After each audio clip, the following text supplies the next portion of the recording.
Hello, everybody. No, Saeed. Martin didn't break the stream.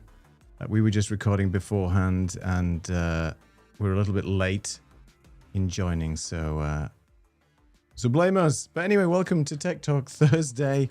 My machine is running a little bit, I don't know, but a little bit screwed up today. I don't know what's going on with it. CPU's spiking, but anyway, not to worry. We are back live for Tech Talk Thursday, and today we thought we'd have a little chat around, well, basically how we're setting up our webinar for tomorrow, some things that we do, some prep and bits and pieces, because we have a live webinar going on tomorrow. Some of you who are in the chat at the moment are joining us, so thank you for that. And we're looking forward to having Scott Skeeble and Charlie Hills on the show talking about AI and LinkedIn cracking the code. But let's bring on my co-host, Mr. McKenna, in the show. Hello, Martin. Oh dear, I had to start the stream again. Evening all. Evening. How's it going? Well, you know, these things always seem to happen and trick, and that's why we test these things out beforehand. So today really is, if it could get any more relaxed, it's relaxed. It's just like we're just doing a few things, playing around with a few tests and bits and pieces. I'm going to try and get Stream Alive working with Restream a bit more efficiently because it was a little bit slow last time. I think I might know what it is, but we're going to test it out.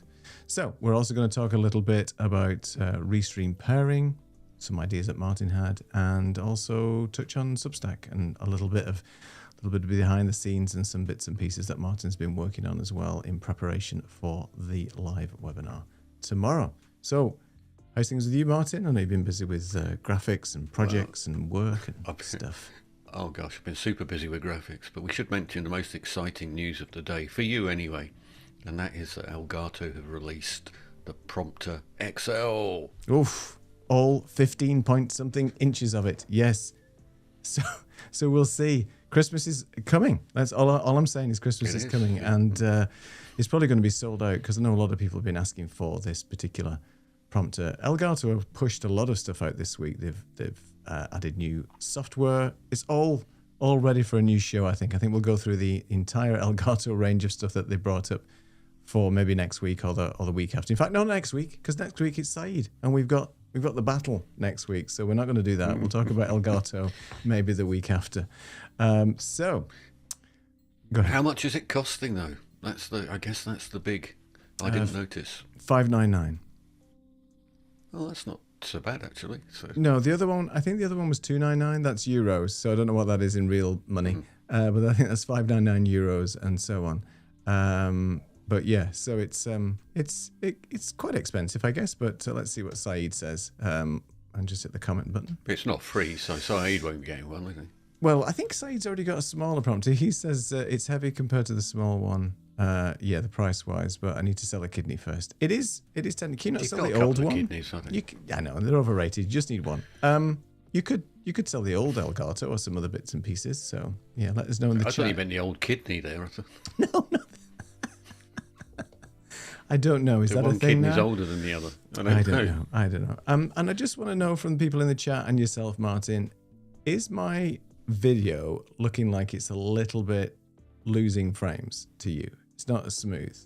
I mean, what do you see? I'm not seeing I'm waving my hands around. No, I think it's just on my side because it's my graphics processor that's taken a bit of a wobble. But anyway, not to worry.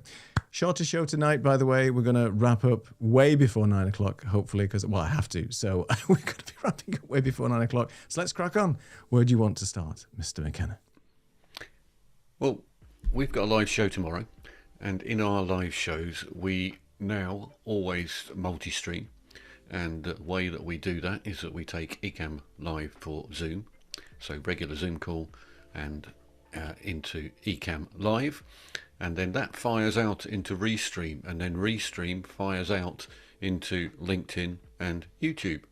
But also we use pairing for Restream as well, and that means that any of our guests, in this case including Neil, because Neil will effectively be my guest tomorrow, he can then Restream to his accounts as well. And it's a very simple process. All you actually do is follow a link that we send you potentially and click on that link and then say, yes, I want to connect. If you've got a free Restream account, it'll let you do 2 channels. So you might want to connect your YouTube channel and your LinkedIn channel, for instance.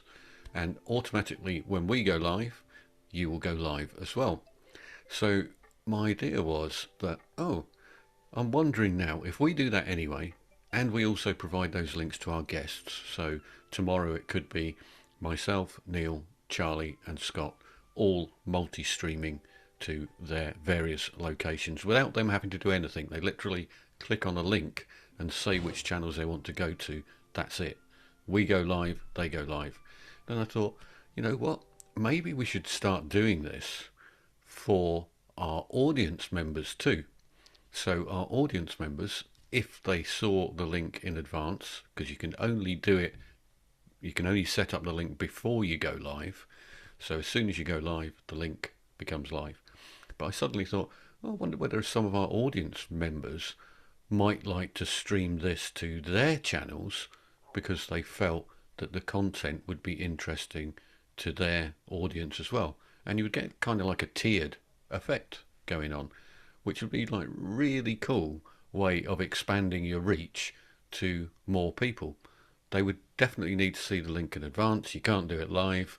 That won't work. So they'd need to get the link from perhaps a Luma event saying, oh, here's your Luma event. And by the way, if you'd like to stream this live to your audience as well, just click on this pairing link and it'll automatically pair. But Neil knows far more about the pairing service than I do because he always sets up the link. So what's involved in it from your side, and what are the sort of limitations on and permutations for how many tiers we could spread out to? Yeah, I mean, it's pretty straightforward. Restream does allow this pairing. So as soon as I've scheduled the live stream on Restream, and I can just show you real quick, I can get the host sharing to come up. So here is our current live stream. You can see it's live, and these are the comments here on the right. So this technically would be a show that we've already set up, which is here in our scheduled shows. And if I just click on this link here, you'll see this pair channels comes up. And that just then gives an invite link, which is this URL here. And you can change that, reset it each time, which is recommended as well if you're pushing it out. So what Martin was suggesting is taking this pairing channel URL, sending it off to our guests or whoever, like Saeed, for example, next week, who's going to be a co-host. He could potentially take this link and then set up a free Restream account. They allow you to go to 2 channels for free, typically, with a free Restream account. Then once you've done that, you just send them the link and it will ask you to then connect to your Restream account, which is free, and then go to whatever channels that you've added in your Restream. So Restream will allow you to go to multiple different destinations: YouTube, LinkedIn, Substack, which we'll talk about in a second, any LTMP type feed as well. So it's a good way of getting people to rebroadcast your channel. It's not the same as raiding, which is a gaming term where one stream finishes and then they hand off to another. This is actually streaming live at the same time across all channels. But there are limitations, as Martin mentioned. So you're allowed to only send the Restream pairing link out to 20 people, but cumulatively, that can actually be up to 100 channels. So you could potentially have 100 destinations all broadcasting your live stream at once, which really is a great way of getting a lot of reach. Obviously, YouTube's introduced this collaboration feature, which unfortunately at the moment isn't for live. It's only for video on demands and pre-recorded content and things where you're collaborating with somebody. So this is potentially an alternative for doing something like that, I think, and quite an interesting one. So let us know in the comments if that's of interest. And I think we should do a post on that. I might do something on Substack just to see if people are interested in the whole Restream type pairing thing. But it's worth investigating. Why not? Yeah, I mean, I think it could be a great way to just expand instantly growth, because you'd only need a few people who are interested in sharing. So let's take, for instance, tomorrow, right? We are going to be talking, amongst other things, about Veed, the video AI tool, which is great. I think it's really good. Charlie, I think, is an ambassador of some sort for Veed, so we'll be talking about that. And we have somebody from Veed actually coming on the call as well. So tomorrow would be a perfect example of, oh, hey, person from Veed, would you like to share this with all of your channels as well? And the same might be true for sponsors, so Elgato or whomever else it may well be, Obsbot. So you could get them to just share it to their channels and just by pairing. And it's a great way, if you're short of content on your channel of quality, then it's a great way to grow your own channel, is by sharing other people's content as well. So if there are other people who have got great content, let's say Charlie Hills, let's say he's doing a live stream, and if he broadcast that or sent me a link to say, hey, do you want to send this to your channels? I'd happily send that to my channels as well, because it's great content. So it seems like a great opportunity for collaboration. If in some way it was a little more organized, I think that would be a great way to increase your reach straight away. And through Restreams, just the way Restream works, we would get all of those comments and channel information coming back in as well. So that would all come straight back. We'd see all the comments from everybody's channel. I don't know whether we would know which channel they were coming from. I think it would probably just say which format, i.e. YouTube or Restream or whatever, rather than which channel it was coming from. But it would be a great way of gathering all of that, and a great way potentially to break Stream Alive totally by by bringing everybody using the Chrome window to bring in 100 different streams. So yeah, that's another thing to think about. But it seemed to me like, that's a great way to do things, which segues quite nicely onto the next topic, really, which is other good ways to increase your following and footfall, which is Substack. Now, I'm not a Substack user, and I know Neil is, I know Charlie is, and I know as well that to effectively get onto Substack and get onto a live on Substack, you can get people to, or force them to some degree, to register their email address in order to watch the live on Substack. So you can go live on Substack, and you do need RTMP keys and to replace those each time you go live. But other than that, I don't really know much of the details. But the bit that interests me is if we expanded our reach to other people and they had to log in and put their email address in, then you're building your email list for Kit or for Luma or for whatever else that you use as a way of advertising your future streams. So Neil, fill us in a bit more about Substack, because I've reached my pay level and limitation of knowledge, and I only watched one video on it today. And thank you very much to the guys from Dealcasters, Chris and Jim Fuse from Dealcasters. I watched your show today, and that's where I learnt my limited amount about going live on Substack. I believe there are issues with comments as well, or challenges with comments. So I don't know whether Social Ninja would help you out there, or what. Perhaps you can put people straight, Neil. Yeah, so I mean, for those, Creative Amplifiers team as well and myself are on Substack. We've got our own Substack channel. That's where we're using that instead of a website, effectively. So if we take a step back, Substack is actually designed for writers. It's think of it as a blogging site, but with more bells and whistles. So Substack was created for people that want to do creative writing, have obviously messaging and something to say, and it's a way of building an email list and a subscriber list, effectively. That subscriber list on Substack can be free or paid. You have paid tiered plans on Substack, so you can get people to register their email address to subscribe to your content for free, and they will get a regular weekly, monthly, daily, whatever frequency that you send newsletter into their inbox, which is just a really nice way of creating a community and sort of giving those messages across to people. Now, I've got a Substack page, which I post quite a bit. I've created quite a lot on here over the last sort of 6 to 8 months.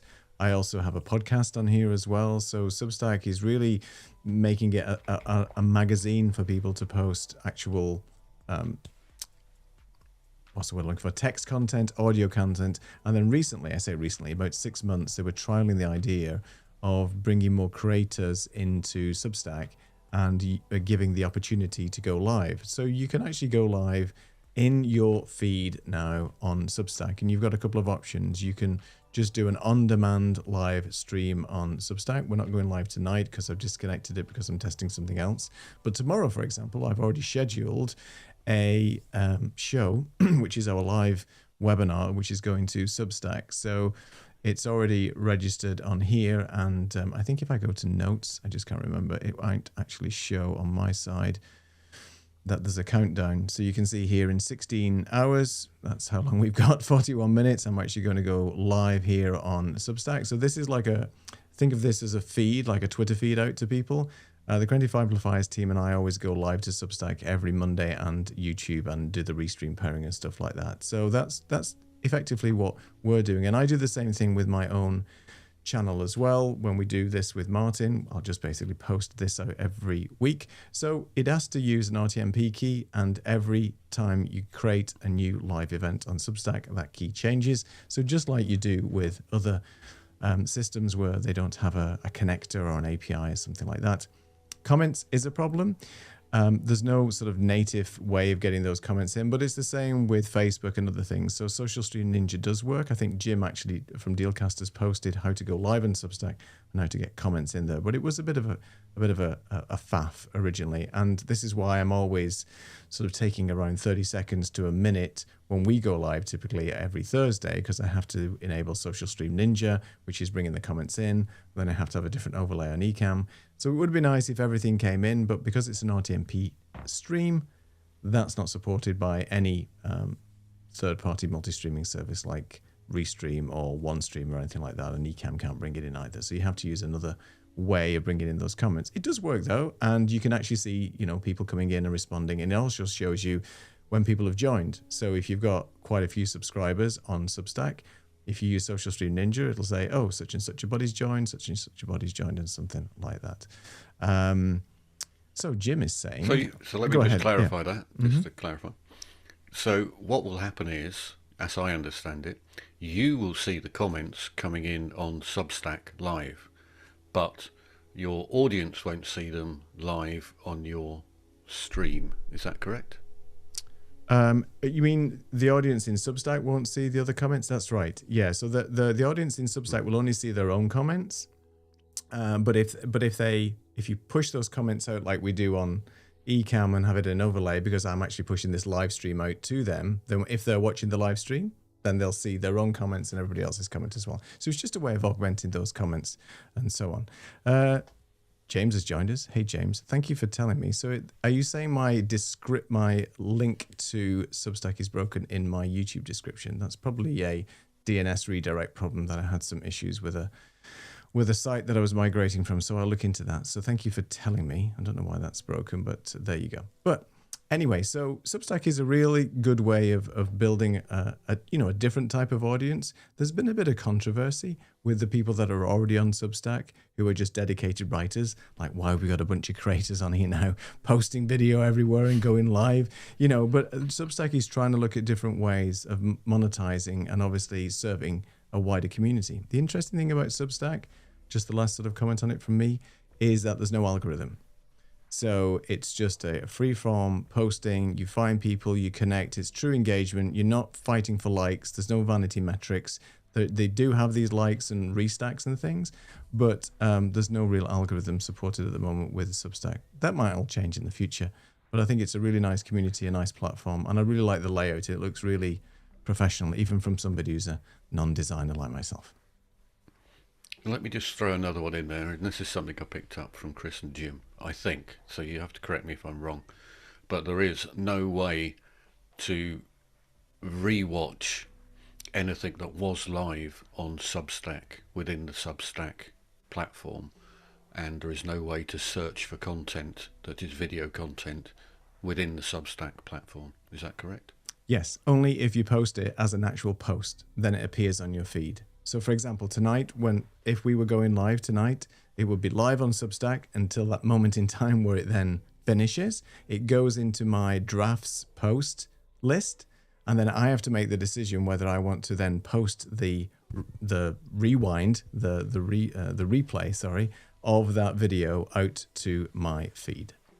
So yeah, and then there is no way really of searching for that. Unless you're searching for the person themselves, and then it will come up in the post just like a normal post. So yeah, it's not like YouTube or anything like that. I think LinkedIn's a little bit like that, isn't it? Where after an event is finished, yes, it's in your feed, but it's not that easy to go and find those feeds afterwards. So yeah. No, it's almost on LinkedIn that people probably don't know this, but there's big differences between company pages and streaming from a company page and streaming from your personal page. If you stream from your personal page on LinkedIn, then after the event, quite often it just removes the thumbnail for the event, believe it or not, and your events become really quite difficult to find. You can probably see the last 3 or 4 quite easily in your profile as an overview of events that you've just done, but it'll still quite often remove the thumbnail, which is pretty ridiculous. But if they're in your company page and they've streamed from your company page, it's much more like a YouTube-like browser of videos that you've done that are sequential and nicely placed with all of your thumbnails. So it's much better from a company page perspective on LinkedIn. However, it's still really, really difficult to find and search for content. But I have noticed just in the last couple of weeks that LinkedIn is now beginning to suggest other things to me to watch. And I've never seen it do that before. And I've always said, my God, you've got the biggest database in the world and you know everything about me and everything about all my connections. And wow, AI could have a field day here in terms of giving recommendations that are very, very accurate.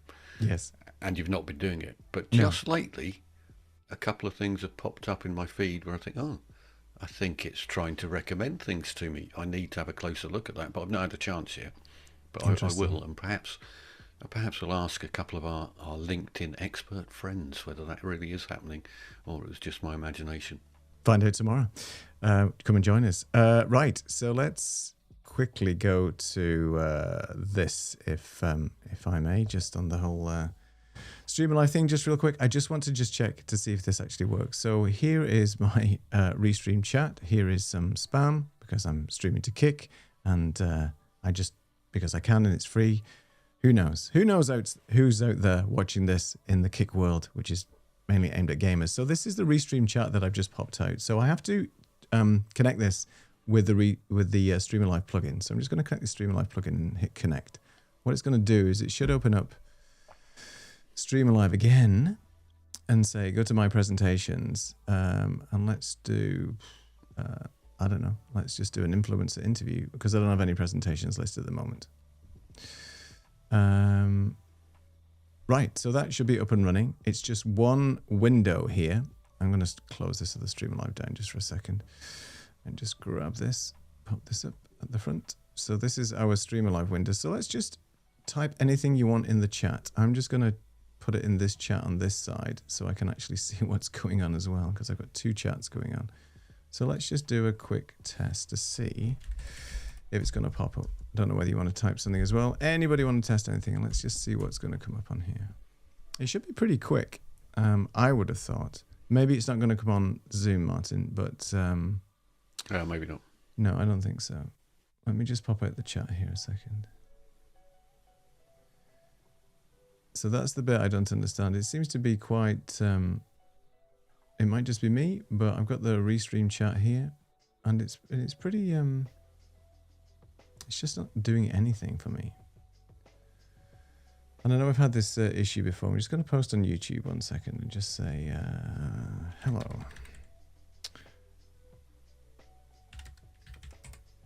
But it's not coming up with anything.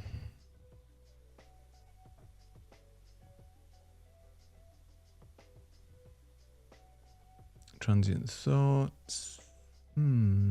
Hey, Stefan, we're just testing at the moment. Oh, so your message has come up. So maybe just typing in the chat. All right, now it's quick. So it just took a little bit of time for some reason. It's almost like there's a buffer in there. I'm just going to do this again. And testing from my side. So let's have a look.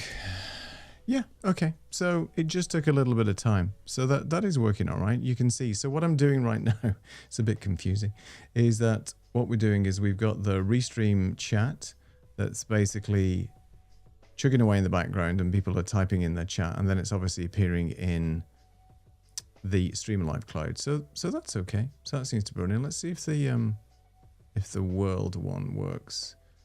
So if you can just type in your normal thing, and we've got North America in here, and let's just do the whole thing, world. Cool. So yeah, if we just type in wherever we're coming from, I've got to find my chat window because it's gone over here now. Just pop it here. Do. So I just want to see how quick it is. So I'm typing in Portugal, kind of real time. Yeah. Oh, and I've got noises coming up now. So that's working. If you could just like to, people in the chat, just tell us where you're from, just real quick. So it's a lot better than it was, I think. So I think the idea is if we can get it to just be in its own pop-out window without anything else working on, then it's fine. And we can just zoom in and all that kind of stuff, the usual thing.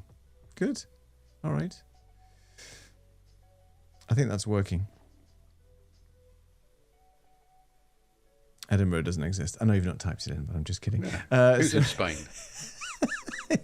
It's close. You wish, right? That's the thing. All right, perfect. Okay, so that's the plugin. So to Martin's point, let's say now you've got 100 channels all connected to your stream and everybody's chatting away. So that would be interesting to see, I think. Let's see. Okay. Right, so that's working. I probably won't use it in anger tomorrow, but at least we've got the ability to suggest that it is working. I just got one for John Bellingham there because, you know, Glasgow. It's close to you, isn't it, Martin? It's up north, isn't it? Yeah. So Stefan, you're asking which chat. So any chat that you're in, if you post where you are in LinkedIn, that should also come through to Restream, and that should then populate, excuse me, on this map. So if you just post in the LinkedIn chat that I see you coming in on LinkedIn, I can see your chat down at the bottom. So yeah, that should potentially work. So let's just try that out. And while you're looking at that, so this map of the world as well, you can choose by region where you're looking at. You can zoom in, as Neil's just doing there. You can see it as a globe as well, so a sort of three-dimensional spinning globe type thing. You can also change background colors and stuff like that. So in fact, if you make your background color bright green, as in chroma key color, then you can make this appear on your live stream as invisible background, effectively. So whatever your background is, then the globe will appear to be spinning in the middle of space, and it can look really cool. And the same goes for any of the other interactions. So magic words or wonder words, as they call it, or any of the graph type things, you can have effectively an invisible background, so it will just sit magically beside you on your window. It's all working well. We see Stefan has posted Sweden. That came in very quick. And you can see we've got a little card of Sweden. It's 11 degrees Celsius there at the moment. A little bit chilly, but not that chilly. Quite warm. And then Saeed is time traveling, and he's now in Edinburgh. 13. It's warmer. Good. It's warmer in Edinburgh right now than it is in Sweden. So yeah, what can you say to that? So yeah, Stefan, this is a good platform, especially if you're doing any type of facilitation work or presentations and things like that. Maybe that's funny. Saeed is basically saying that Edinburgh worked for me. Maybe it's Martin's accent Streamer Live can't deal with. Yeah, no, I don't think Martin was typing at this point, but you never know. It might be. But I was just saying, Stefan, you could certainly use this for your presentations and workflows. You can sign up for a free Streamer Live account and just test it out. We're using it really here in a number of different ways. Maybe not the intended way, but they did bring a Restream plugin because I use Restream quite a lot and it's really cool. So you can, as you can see, augment all this chat from Restream and then get it into Streamer Live. All right, it's 8:30. A few more things to talk about. Martin, I guess over to you. You wanted to talk about a few things for tomorrow, right? Yeah, so I guess tomorrow Charlie Hills will be joining us. Charlie is AI superhero, 167,000 followers on LinkedIn. He posts every single day about AI. And also joining us will be Scott Skibell. And some people may know Scott. He's an ex-LinkedIn person, and his speciality is in particular video training. And he is a champion of being your authentic self and being a real person as opposed to being an AI person or an AI avatar or anything similar. So we're going to be looking at all of that tomorrow on the show, and we will be using Ecamm Live and we will be using Streamer Live quite extensively. And I have been playing about with a few different scenes and things like that. And so I'm just going to go to a couple of different scenes that we've got just to give you a bit of a preview to the type of scene that we've got going on for tomorrow. Now, I'm not sure whether Neil's going to have to quickly change his video in the background, which he probably is, but anyway, I'll play a couple of scenes, a few seconds of an intro, but I'm not going to do the whole thing, but a few seconds.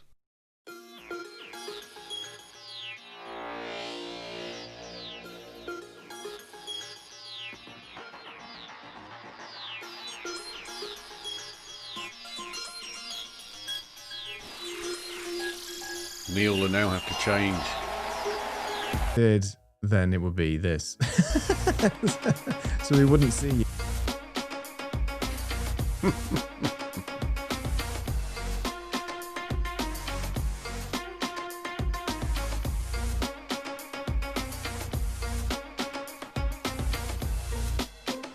Don't worry, it's just because it's not your scene today, it's my scene, so that's all right. It all works. Yes, that's right. So we've got a bunch of scenes set up for tomorrow. You'll get a vague idea from that. That's a quick clip of the type of thing that we'll be doing, and there's some really funky stuff going on as well. And I've been using the Veed graphics to not only provide me with some AI avatars and checking out whether it can lip sync with AI and how good the lip sync is using effectively still images of me and still images of superheroes, and does that all work? And then we'll be going on through some of the limitations of that and how I have done things like cut myself out as an avatar and put in my own office background to make it look more believable. So I've taken a video of this office and without me in it, and then I've placed my AI avatar in the office to see if that looks more convincing, because one of the things it tends to do is just put a static background on any avatars. So even though the avatar's moving around and talking and lip syncing, the background's all static, so it just becomes more believable like that. And then Charlie has also done a few videos, as I have as well, but Charlie's done some cool ones with the new Sora 2 platform, and he is doing all sorts of incredible gymnastics and things like that throughout his video, as well as just eating breakfast and other mundane activities. But we'll be looking at all of these different things because there are so many people at the moment who think that the AI side of things is not going to work and it'll never look real and you're always going to be able to tell the difference. Well, I'm going to tell you in 6 months' time you won't be able to tell the difference. So the question then becomes is what is your real self, and is that the person that people want to engage with and buy with? And I suspect the reality is there's somewhere in between. There is definitely a position for real people and definitely a position for AI. If today I was doing a training video for you and showing you some software and I was appearing fairly small down the bottom of the screen, it would be much easier for me to do that as an AI avatar. Whilst I'm busy pressing all buttons on the screen, my avatar could be live showing at the bottom of the screen. Now we can't do that right at this second, but I could certainly do that by recording a video of the avatar lip syncing with me while I set up all of the stuff on the video. So there's lots of different use cases, and it will be a heated discussion tomorrow. I'm absolutely certain about that, and just keeping up with all of the latest AI stuff is almost impossible. But we're all trying, and trying to use it creatively as well. I think that's the big difference. Being creative with it and taking mundane tasks away. Some of the things you can do now are just unbelievable. Question from Saeed to you, Martin. Is that AI music you're using, or using something else? In terms of the intro music there, that sort of hip-hop intro music, no, not AI. straight from Envato Elements, I think. So there is AI music. You can even get AI to rap for you and all sorts of things.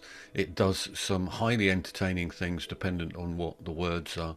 So a very good one, being as we're all live streaming, is the word live. It doesn't seem to know the word live. It always interprets it as live. So it will read it as live streaming, and therefore if you do a rap, it will do, hey, it's the live streaming show, because it won't understand that, and it won't understand acronyms, and it won't understand ServiceNow. Is a company that I work with quite a lot, and it can't for some reason say ServiceNow because it's all one word in its trademark. So it doesn't like that either. So there are huge limitations on getting it to speak for you, but it does produce some great music, like music at the end of the day, formulaic to some degree. So it's going to be able to reproduce formulas, I guess. Yes. You'll have a better opinion on that, Neil, as a musician. Only what it's learned. Jury's still out for me. I think a lot of the stuff that they've got at the moment isn't that great. I think like over time it's just going to get better, but yeah, we'll see. There's a lot of creativity there. You could yeah, I'm not sure. I'll leave it at that for now. I keep giving Saeed a heart attack here. It's not next week. It's the week after, because you're away the week after, aren't you, Martin? Not next week. You're still That's here correct. Next week. Okay. It's the 20-something. 23rd, I think, something like that. Sorry, Saeed, but just at least you're listening, which is great. And let us know how the masterclass went this week as well, Saeed. Is that still running, or have you finished now? Have you got one more day to go? Let us know how that is going. He also said that you have to write it phonetically. Life, yeah. Something like that, live. Yeah, there you go. That's the thing with a lot of this stuff. I remember playing with a Kura Micro Speech, it was called, for the ZX Spectrum back in the day. A lot of people here are too young to remember that. And it was a speech synthesis for the computer. And you had to really think about how you were spelling out the words in order for it to say that elongated E's and all kinds of things, because it just didn't have the intelligence to work that out. It's going to get better, of course. But there's a ton of stuff out there now, isn't there, like you said? Go ahead. I was going to say, how does it cope with regional accents as well? So, not a chance. So last week I had a haircut, or as they may say in the north of England, a haircut. Haircut. Or as they say in Glasgow, chips and chaps. And different accents, so goodness knows how AI will cope with all of that, but we will see. Do you say chips and chaps is for a haircut in Edinburgh? Is that what it means? No. Just the word chips is pronounced chaps. Oh yeah, chaps. In Scotland. God, great! I'll get some chaps. Yeah, that type of thing. Yeah, that's my best accent. I can do something like that. Mm-hmm. Yeah, that's going to be interesting. How accents are going to be mimicked as well. Cheesy chaps. I've not seen anything specific yet around AI doing accents though as well. So that's going to be interesting. We'll have to have a look at that. Oh, actually, do you know what it does? The other day, when playing around with one of the Veed tools, it's one of the Sora-based tools. I asked it to do a video of Portobello Beach, and as if it was a live broadcast, and I uploaded what I thought it was going to do was use my still avatar, but it didn't. It created somebody in a similar dress sense, but it was like a David Tennant type character reporting from Portobello Beach with a very good Scottish accent. Nothing wrong with that. Here I am on Portobello Beach. So he was good, actually. It's getting better, isn't it? That's the thing. It's just changing on a weekly basis, and with the advent of all these AI tools, it's fine. But it's going to be a bit of a tomorrow, which we're looking forward to. Just a bit of a chat around, being yourself, being authentic, being you, and then how you could potentially use AI to augment that as well. So we're looking forward to it. And if you don't know that we're running this, for those of you who are here, where is my CTA? It's right here. So come and join us tomorrow. Crack the LinkedIn code. This is another wonderful graphic from Martin here. If you scan that QR code, it'll take you to the Luma page. And I've also posted it in the chat as well. So come and join us. You're very welcome to join us on Zoom. You can watch us live in various different places. We're going live to so many places now. I'm not even going to list them, but we're around. Anyway, you'll find us at 1 p.m. UK, which is 8 a.m. Eastern. So come and join us. Any final thoughts, Martin, before we close up early for tonight? No. All right, that was short and sweet. Thank you for that. It's been a busy week, and I wasn't feeling 100% well yesterday, so I was even thinking about not doing the show today because I have a crazy headache. But anyway, all is good now. I'm ready for fighting fit for tomorrow. So thanks everybody for joining us. And John, you've just joined us at last minute, and let me just tell you what John's saying. Your Scottish accent sounded Australian. How long have you lived in Scotland now? Yeah, I can do various different parts of Scotland, John, but we'll save that for a private chat. Yeah, we don't offend too many people on the call today anyway, so let's leave it at that. Thanks everyone for joining us. Yeah. If you want to sign up for and register for the live event tomorrow, please do so. You know where to go, and see you tomorrow. Take it easy.